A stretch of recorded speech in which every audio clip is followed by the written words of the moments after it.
Fala galera, aqui é o Cleito Ribeiro e hoje vamos falar sobre os atributos das camadas. Se você não nos segue nas redes sociais, segue lá e bora mais um vídeo. Bem, quando colocamos dentro de uma composição qualquer camada, devemos acessar os atributos, né? E uma das maneiras de acessar os atributos é por meio desta seta ao lado, né? Que clicando teremos algumas opções. No caso do Shape Layer, teremos dois submenus. Um será o conteúdos e o outro transformar, mas não se atente aos conteúdos, pois falaremos no vídeo à frente. Mas vamos nos atentar ao transformar, tá? E ao clicar na seta, nós acessamos os seus atributos, que são 5, né? E são esses 5 aqui, ó. O Anchor Point, o Position, Scale, o Rotation e o Opacity, certo? Então vamos falar um pouquinho de cada uma delas, tá? Mas antes, uma outra maneira de acessar é por meio dos atalhos, ok? Então, eu deixando a minha camada selecionada, se eu aperto a tecla A, eu acesso o Anchor Point. Se eu aperto a tecla P, eu acesso o Position. Se eu aperto a tecla S, eu acesso o Scala. Aperto a tecla R, eu acesso a Rotação. E se eu apertar a tecla T, eu abro a opacidade, tá? Então, dessa maneira também podemos acessar os atributos. Mas caso você queira ter não só um atributo, ou você estiver trabalhando não só com um atributo, mas com 2 ou 3, como que eu faço para acrescentar nessas camadas? É simples. Eu segurando a tecla Shift, eu posso apertar a tecla A, eu apareço o Anchor Point. Segurando a tecla Shift, apertando a letra P, acrescento aí a posição, ou S, a escala, ou R, a rotação, ou T, a transparência, tá? Então eu posso acessar os 5 atributos dessa outra maneira também, ok? E para tirá-la da camada selecionada, segurando o Shift e apertando as teclas correspondentes, ou A, ou S, ou R, ou P, ou T. E aí ela some, tá bom? Bem, então vamos primeiramente falar da tecla A, o Anchor Point, ou o ponto de âncora, tá?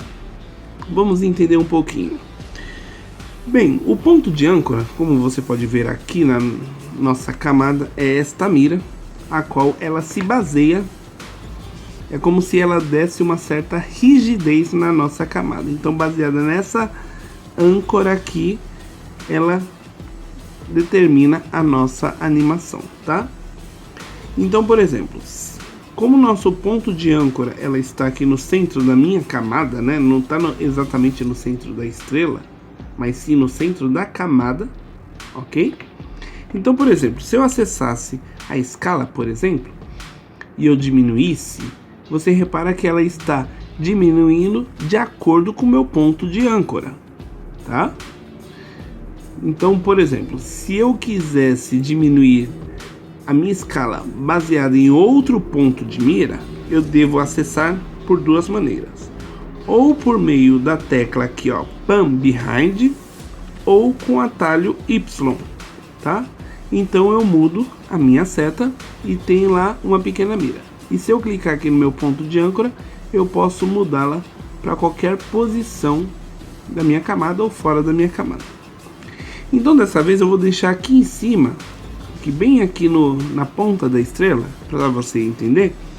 E se eu diminuir a minha escala, olha da onde, que ponto ele vai diminuir a minha estrela, daquele ponto de âncora. O mesmo se aplicaria se eu colocasse aqui embaixo, aqui ó, da minha estrela. Então se eu diminuísse, ela ia baseada no meu ponto de âncora.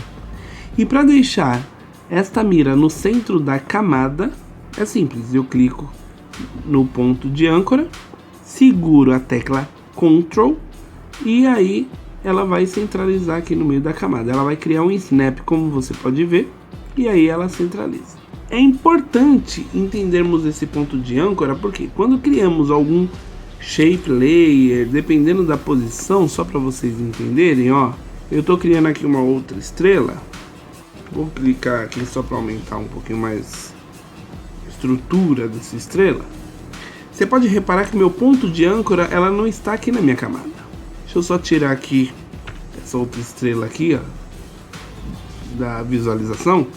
Se eu clicar aqui nessa próxima estrela, ó onde está meu ponto de âncora aqui, ó.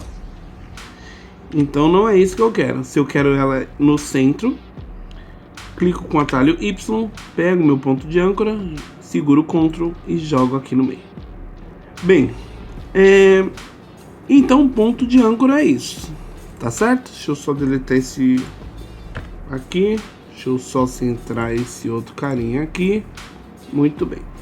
Bem, então ponto de âncora é isso. Vamos falar agora de posição. A posição, ela se baseia em dois números, tá? Então, o primeiro representa a posição em X e o segundo a posição em Y, ok? Então, se eu clico, se eu encosto aqui meu mouse em um dos números, você repara que ela altera e eu posso mover a minha camada horizontalmente ou verticalmente, né? Então eu posso, ou também eu posso segurar a minha camada, né, com a tecla de seleção e posicionar na onde eu quiser, e ele vai mostrar aqui o valor em pixel.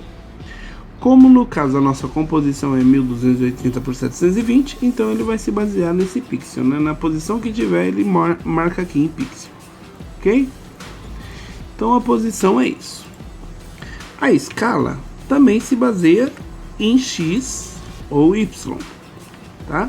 Mas como a escala, conforme a gente aumenta ou diminui, ela aumenta por igual, é porque ela está com essa corrente ligada aqui ao lado. Uma vez desabilitada essa corrente, nós podemos alterar tanto horizontalmente como verticalmente e assim por diante, tá bom?